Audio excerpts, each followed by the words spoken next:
rough start to the morning today. I know I said I'd be on at 6:45, then 7, and unfortunately it's 7:15 right now. So I have a flight I need to catch up to, but fell behind in some packing. So welcome everyone. Did you go to college for this career? What major did you graduate? If so, I graduated with a degree in chemistry, not anything related to what I'm doing currently. And I'll only be on for about 15 minutes, guys. Sorry about that today. I really should have just been able. I should have just notified y'all and said, hey, I won't be able to make today because of the flight time that I picked. But welcome everyone. Shrikant, hi. Hope it's all good. Yeah, thank you so much. Thank you. Hope you're good too. I'm a very new person to enter into the data analysis. I still need some motivation to kickstart scratch from. I worried about desert time feeling when I'm in this journal. Please help me. Such fears. That's an interesting fear. I know for sure motivation is something that is, it can be really difficult to come by. And there's this book called Atomic Habits. I haven't read it, but I was talking to a couple of friends about it the other day, as in they were like telling me about it. And there's an interesting little tidbit from it where there's this quote in it that says something along the lines of like, you don't rise to your aspirations, you fall to your systems. Basically meaning that you need to figure out how to set up some systems in your life. That way you are able to, even when motivation is low, you can still continue to, fight and learn and stuff like that. And so, it depends on, for everyone that's a little bit different. When I moved to Seattle, I very much do intend on starting like a regular study session with this live stream. The only reason I haven't already is because the place I'm at right now, like I'm at my parents' house and the Wi-Fi upload speeds are not that great. And I don't want to do a study session on my phone. It just doesn't feel like it would, I don't think it's like the best way to handle it. So I'll be doing it starting like next month, like mid next month is when I'll be doing it. But yeah, so I think that's a great question. Happy Thursday. Great to see you, Guy Thompson. It was great to meet you today, yesterday. And so for anyone wondering, Guy Thompson lives in the DFW area, so Dallas Fort Worth, which is where I live, and I got to meet up with him yesterday. So if you're ever in an area that I happen to be in, let me know, and we can see if we can link up. I know I will be in Dallas Fort Worth for a couple more weeks, and then I will be in Seattle after that, basically. Hey, Pals Picks, thank you. Happy Thursday, y'all. Oh, sorry, I didn't answer Devendra's question. Devendra Singh Rajawat. I'm a big data analytics student of Go Institute of Management. How can I get an internship or data analytics role? Yeah, so do you have any projects is what I would recommend. Do you have any projects? Like, what do you actually, what is your current application process? And I have a video coming out relatively soon on Ace the Data Science interview. So I'm in contact with the author. We've decided on a video topic and everything, and I'm pretty excited because it'll fill in a space in my learning catalog where hopefully I can teach you guys about the process, the life cycle of an application. So that's what we're going to be going for. Could you, so Sunil Reddy, could you please suggest the best way to do practice on data analysis? Well, there's a lot of different skills associated with it, right? So you have your data visualization skills, you have your data cleaning skills, and then you have the actual analysis skills, right? So data visualization is fairly easy. Go download Tableau Public, go find some data that's interesting to work with, download it and just start messing around with it. As far as data cleaning, what you kind of have to do at that point is you have to start pulling in your own data, or I guess you could do some data cleaning with Kaggle data. Like Kaggle has tons of clean data for you to work with, so you could do that, or you could do something along the lines of like what I normally do is I web scrape data, and then you have to clean the data after you web scrape it. So you could always do that. So there are a number of ways to practice these skills, but the key is getting some data first. Eleonai Gomez, is it possible to get a remote job on data analysis in the U.S. living abroad? I doubt it, honestly. U.S. visa laws probably don't really allow that. Unless you mean do some work for an American company, in which you could do it as a contractor. But I doubt that if you're talking like a full W-2 job from abroad, I'm not sure you could do that. Siddharth Koparde, hey Shashank, would you make a video on resume data analysis? What projects include? Yeah. I mean, as far as what projects include, I mean, that really depends. Like, you should do what you find interesting, and do a project on that. I always like to start off with the data visualization project. If you have nothing else on your resume, that is a great way to that's a great way to start, I would say. Just graduated with a business analytics degree. I would like to further my knowledge in the field. Any idea where to start? Well, what skills do you already have? That's a really important question, right? Because I can't tell you where to start if I don't know where you are currently. And you say you have the degree, but I'm not sure what they taught in the degree. All in music. Hello, hello. You are from India. How have you gotten in an American accent? I mean, I was born and raised in the U.S., so I have American citizenship. I was born and raised here. My parents are from India, but I've gone back a couple of times. I shouldn't say back. I've gone a couple of times. Music field. What do you think about the job BI reporting analyst? Do you consider a DA job or rather an entry job in the field? It sounds like an entry job in the field. That doesn't sound. It doesn't sound directly like a data analyst job, but it sounds like a job that like could have a lot of data analysis work inside it. Oh, Paula's picks. Yeah, thank you so much. Yeah, that video would actually be a good one to practice with. But music fever, I think that that would be a great way to start. Guy Thompson, great to see you. Yes, so I think that's an amazing idea. If you don't want to like visualize directly, then Streamlit can help you create an interactive dashboard, which is really easy to really easy to use. So if I have a Tableau desktop specialist certificates, is it easy to get a job? The thing is with Tableau certificates, I never found them interesting. So I don't pursue them because Tableau is supposed to be like an easy to use tool. So like the only reason I wouldn't say to get the certifications from Tableau is because they charge a lot of money for them. And like I just say I know Tableau and then they just ask me to prove it in an interview. So maybe it'll work if you're having a really hard time getting a job. Maybe it's not a bad idea. But me and a friend were discussing this a couple of years back when we were both learning Tableau. Like should you get the Tableau certification? And I don't know. Neither of us really saw the use of it. Yeah, exactly. It would be like getting an Excel certification, honestly. It's like no one really looks at that. What they're gonna do is they're gonna see, okay, he says he knows Tableau. Let's just test him on it, it's kind of like Python too. Like Python are like none of these things, or so you can get certified in Tableau because like Tableau, the company, they give certifications and it's like a legitimate certification. But no company will look at someone who says they have a Python or R certification like more seriously than someone who just says they know Python or R, honestly, because it's like one of those things you can't really get certified in unlike like cybersecurity standards and stuff like that, right? Like there are all these cybersecurity standards that actually mean that like, oh, you actually know what you're talking about in relation to this. Like I have a friend who he doesn't work cybersecurity, he works like corporate security. It's like an interesting thing. He has to like make sure it's like compliance kind of. It's like compliance, yeah. You will need citizenship, green card, even as for a contractor job in the U.S. company if you live abroad. Not really. I mean, you could be an H-1B visa, or you could be an F1. You can be an OPT. So the route most people I know take, I mean, kind of just given my age, is student.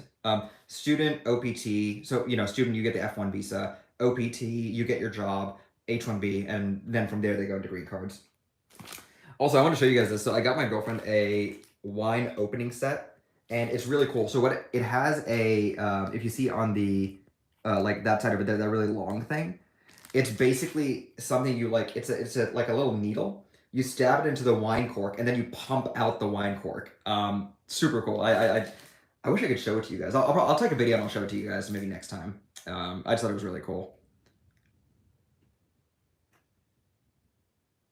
Yeah, of course, Victor. And I'm really sorry about this, guys, today. Like, I am in a bit of a rush. I scheduled my flight for 1 in the morning, like smack dab in the middle of like when the live stream would be. So I do apologize for being late and then cutting the live stream early, which is what I'll be doing soon.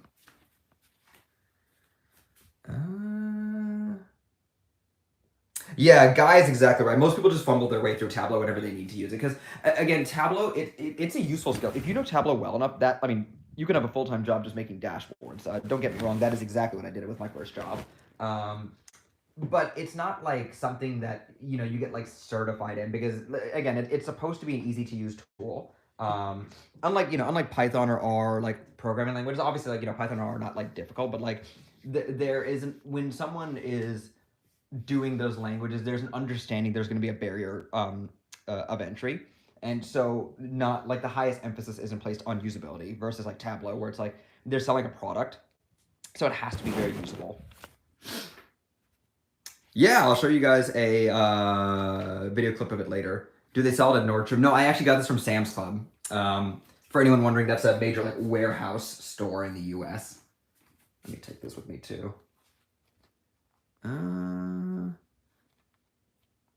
Hello, what are the advantages of using Python to do data cleaning versus doing it directly from Excel or with Power Query? So a couple of things, right?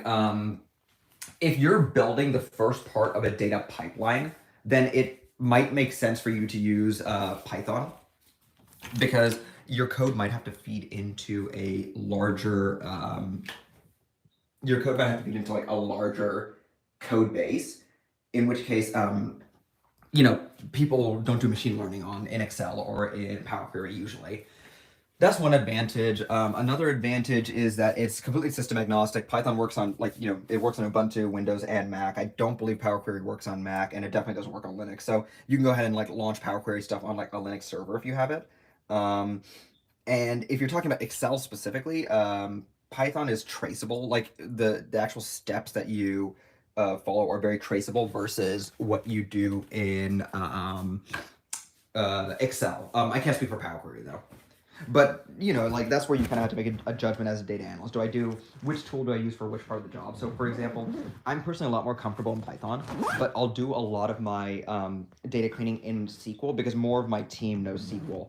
And so it'll be readable. Like anything I write will be more readable by more of the team. So there's a lot of considerations you have to make when you're messing around with data. Simply Sumant. Let's say they have a categorical feature with around 100 categories. How can we handle that? They're not something like grades, not want to escape, feature explosion. So, I mean, you could bin them and put them into different bins and be like, okay, these are somewhat similar, those are somewhat similar. That would definitely be one way of handling it. Let's make sure I have enough clothes. That's definitely one way of handling feature explosion. Obviously, you could just explode the features and have a bunch of them all together. But I would say binning them is probably your best bet, where basically you group them into groups of similar values, and you say okay, these are similar, those are similar. So we'll go ahead and call these all the same, call those all the same. And what you could do is within that feature or within that, you could make a small machine learning algorithm that actually decides how to bin stuff for you. So for example, you could try and see which features are most similar to each other and bin all of those together. And that could be one way of handling a feature explosion. And Guy Thompson, that's exactly right. Yeah, Python handles large amounts of data way faster and better than Excel does. That's true. I don't try and say too much about Power Query because I've never used it before. But I would not be surprised if that was 100% true about Python versus Power Query as well. And at the end of the day, probably the biggest... So I used to use this tool called Alteryx for everything, which was a GUI-based, data cleaning tool, basically. And it's kind of like a replacement for Python, but the reason I stopped using it is because at the end of the day, it's just not standard. So you can't go around looking for a job expecting the company to use Alteryx. Whereas for a lot of data analysts, data science jobs, the standard tool is Python, and it's what people would use. So, okay, let's see. All of my music. How to practice creating reports real-time data analysis. How to practice? I say download a data set and then just start practicing. Create visualizations and stuff. That's what I would recommend. Let's see, Debian Nandan. Hi, can you please make some more videos like the SurveyMonkey one so we can practice and learn more pandas and Excel and so on? Yeah, no problem. I know people seem to like those videos, so. Thanks for the probably great videos, thank you. What can one expect from a final round senior data analyst interview at your company? That would be very helpful for me. Senior data analyst. Okay, so first of all, they're gonna grill you on your technical skills because we've had more than one experience where someone says they know something and then when push comes to shove, they can't actually demonstrate the skill. So for sure they'll demonstrate you on your security skill. Your security skills. Your system disarmed, ready to arm.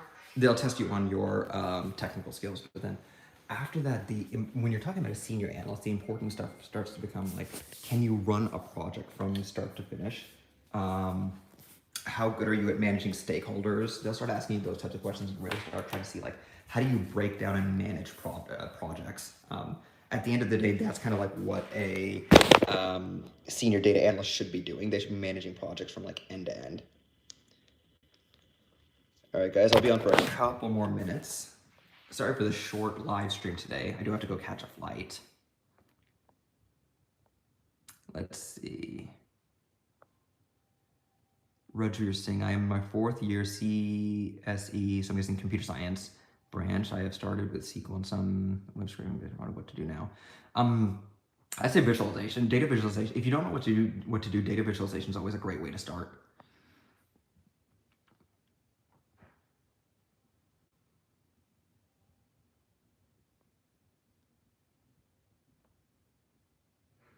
Best website for finding data sets to practice with. I've been using Kaggle and loving it. I wonder if there's any other alternatives. Yeah, so what Guy said is 100% true. Go to data.gov. That is the website that is used by the US government to publish a lot of its public data sets. Hey, Robert Milner from Australia. Great to see you. Great to see you. You did CS degree? No, I have a chemistry degree. Which one is the best, Adobe Analysis or Power BI? I've never used Adobe Analysis before. I know Power BI for the type of work that I do is a lot more standard. I've never heard of Adobe Analysis. Doesn't mean it's not used, but for sure, like in the regular world of analytics, I think Power BI is probably the more like the standard, that or Tableau. Let's see, best website. Okay, I'm trying to change. So Joshua, I'm trying to change careers into data analysis, but most jobs I see ask for experience. Currently boot camping Python and SQL. Any tips for landing the first job? So we're actually going to be having, I'm going to be having a video of that very soon, but I would say craft your resume for every company you apply for. Apply very strategically, cold email companies asking for a job.